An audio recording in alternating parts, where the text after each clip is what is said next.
Marilis, tem uma pesquisa que eu acho que vale a pena a gente lembrar aqui, que é uma pesquisa que o IPEC soltou em abril desse ano.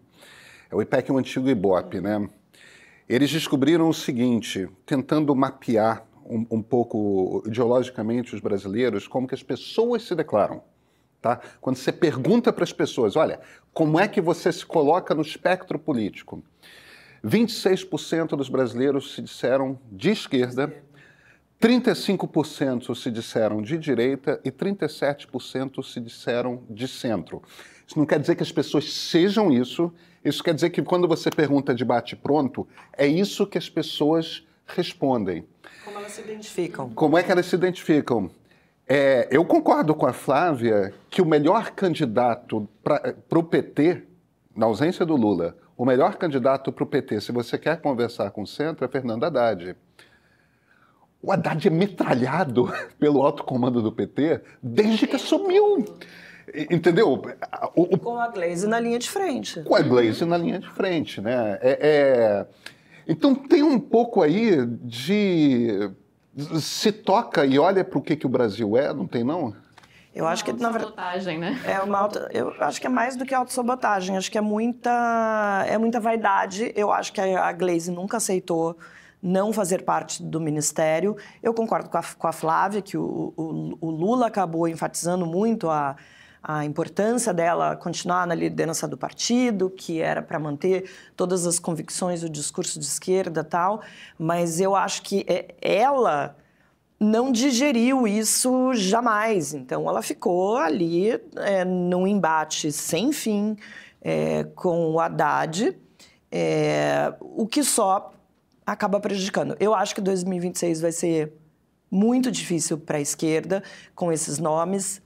É um pouco assustador você olhar e pensar assim que agora o Haddad está com 30% aí de pessoas. É pouquíssima gente. E quando você olha, por exemplo, as pesquisas sobre o comportamento do brasileiro, eu já escrevi muito sobre isso porque essa guinada do país à direita não é só gente que se identifica com direita. Então, você pega, por exemplo, algumas pesquisas, pegar uma Datafolha, que pergunta para o brasileiro se ele é a favor da legalização das drogas, ou se é a favor se é contra você ampliar, por exemplo, os direitos ao aborto. Da direita à esquerda, as pessoas são muito parecidas.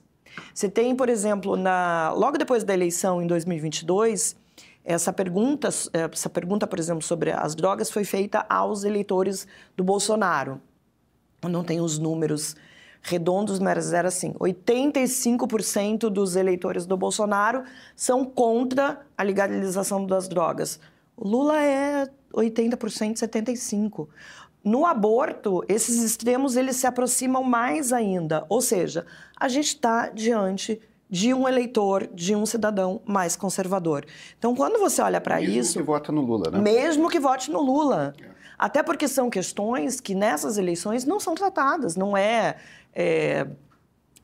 bandeira do presidente. O presidente não vai... O Lula, inclusive, falou muito en passant, e eu, inclusive, disse na época que achava que ele tinha feito muito mal em falar sobre o aborto, porque não é uma pauta que ele vai resolver, e acabou virando um telhado de vidro, e a posição dele foi uma posição absolutamente equilibrada de dizer que ele achava que era um direito da mulher escolher. Não falou mais nada sobre isso, não disse que ia botar isso em pauta no Congresso, que isso viraria uma pauta do seu governo. Que é a posição de todos nós aqui, e, no entanto, sabemos que somos uma minoria absoluta no país. Somos uma minoria absoluta em relação... É isso, acho que as pessoas a favor não é nem a legalização, né, mas a descriminalização, de você não mandar uma mulher para cadeia porque ela procurou um aborto. Não chega a 20%, ou fica mais ou menos beirando os 20%. Então, é um desafio muito grande. A gente tem um eleitor mais conservador que lá na frente não vai ficar fazendo essas análises que a gente faz, se o Tarcísio é de direita, se é de extrema-direita, se o Caiado se o... Como é o nome do coach? Júnior. Ah, não, Pablo Marçal. Pablo Marçal, que espero se torne inelegível até lá. A gente possa esquecer o nome dele mesmo até 2026. Que a gente possa esquecer o nome dele. Pois é, né?